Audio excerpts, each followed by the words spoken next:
Galnet News, your galaxy in focus, 27th of May, 3301. In today's news, a federal state of emergency as President Halsey is believed killed in a hyperspace accident. Terrorism claims against the Shadow Navy denounced by Crimson Fortune Company. The East India Company responds to Crimson Fortune's statement. And Shapsugabus TV announced Deep Space contestant winner. Our top story today, the disappearance of Starship One, and with it, President Yasmina Halsey. Over to Quadras McCall for more. At 1500 hours Universal Galactic Time on 26th of May 3301, Secretary of State Felicia Winters assumed the role of acting President of the Federation in the wake of the disappearance of Spaceflight One. Speaking in an emergency broadcast to the nation, Acting President Winters had this to say. It is with deep regret and some trepidation that I must come before you today to announce that contact with the President's ship, Spaceflight One, has been lost. 2 days ago, Navy Command received word that the President would be taking an unscheduled detour to Azalich. Her reasons as to why remain classified. 12 hours ago, following entry into hyperspace, Spaceflight One went dark. All attempts by the President's security team to trace the vessel have met with failure. Squadrons have been scrambled in an attempt to find President Halsey and Vice President Naylor, and I have faith that the Navy will do everything they can to bring them home. That said, in order to maintain a clear chain of command during this time of crisis, I will be assuming the role of acting President of the Federation, effective immediately.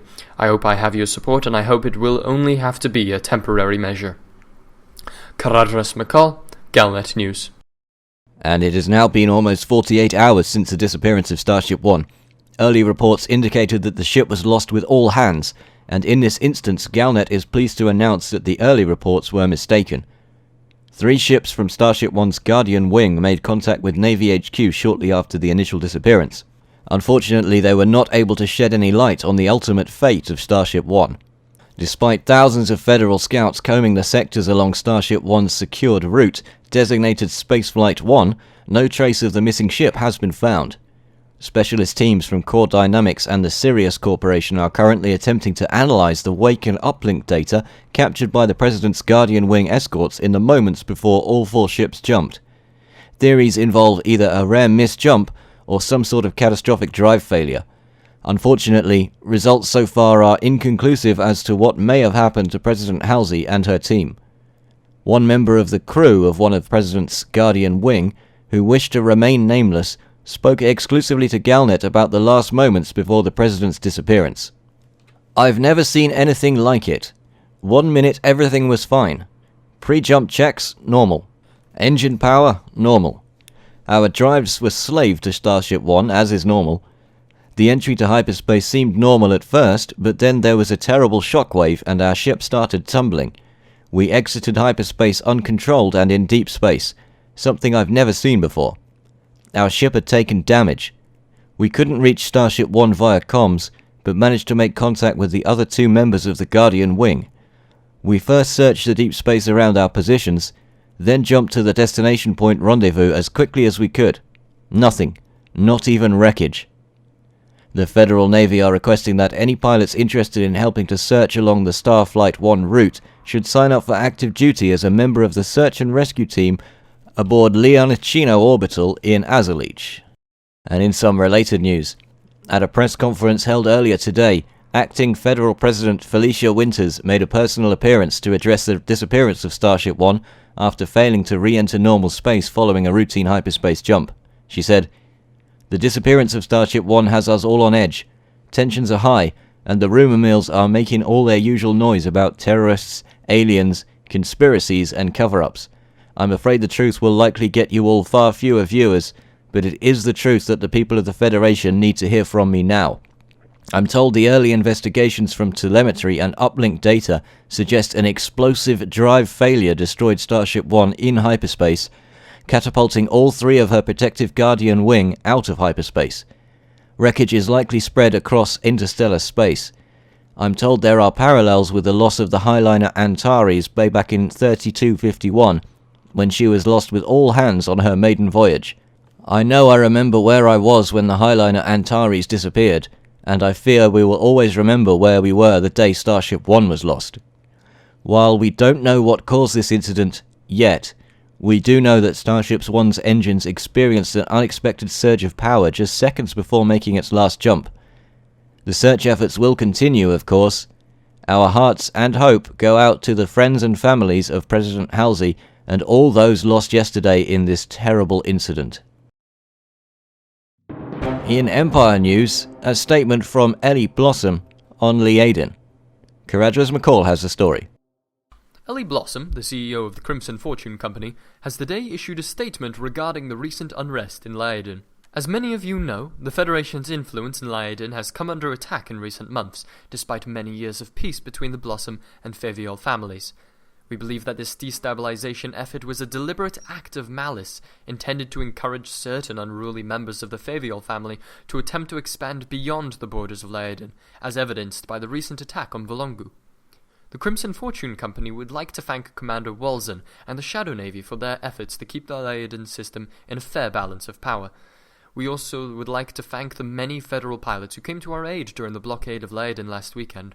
Without your diligence, we are certain that enemies of the Federation would even now be using Liaden as a staging area for their illegal expansionist agenda. Caradras McCall, Galnet News. And in fact, Galnet has received word from the East India Company regarding the statement from the Crimson Fortune Company on the borders of Liaden, who expressed their anger through their CEO, Liquid Catnip, over their praise for federal forces but lack of recognition for Imperials who work towards the same goal. The East India Company, whose PR director, Juris Macus, is a descendant of the Faviol line, have been heavily involved in the peacekeeping efforts in Liaden. Commander Catnip elaborated in a statement to the press in which he said, "We fought against the Patron's Principles expansion in Volongu and publicly denounced it. Now we see the Blossom family for what they are, certainly no better than the Faviols, families pushing a personal agenda of conflict that could see a much larger war started off its back. We beseech Galnet for a statement from Patron's Principles and the oft-overlooked Liaden Electronics plc on their stance in Liaden. Surely there is some leader in Liaden capable of seeing the bigger picture beyond the internal power struggle. The efforts to maintain peace in Liaden, the system formerly known as Delta Aquilae, relate to the signing of the Treaty of Liaden, whose signatories decreed that they will prevent any faction from attempting to establish overall power in the system or its surrounding area. As a hugely important system historically, Liaden is seen by many as the key to the federal imperial peace, a peace which has lasted for 1,000 years in the system, despite the recent efforts by some to destabilize it, which would likely be the spark that ignited a major interfaction war. The Treaty of Liaden currently has 6 signatories, East India Company amongst them. And in deep space news, Shapsugabus TV has announced this week that its popular game show, The Sugar Bus of Shapsugabus, has completed its deep space segment.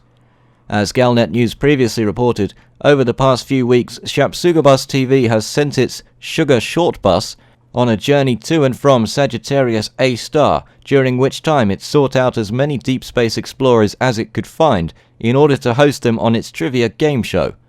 The recently aired segment featured 8 contestants competing for the grand prize.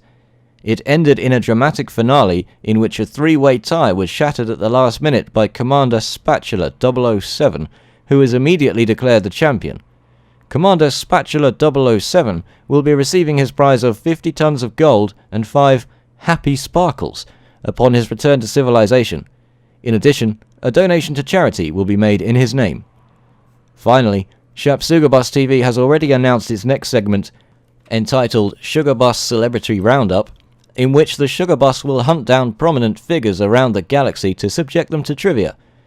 The segment has yet to air, but a source has confirmed that the Sugar Bus has already caught up with the Commander Liquid Catnip, CEO of the East India Company, with more important contestants to follow. And that's the Galnet News for today. Tune in next time to keep your galaxy in focus.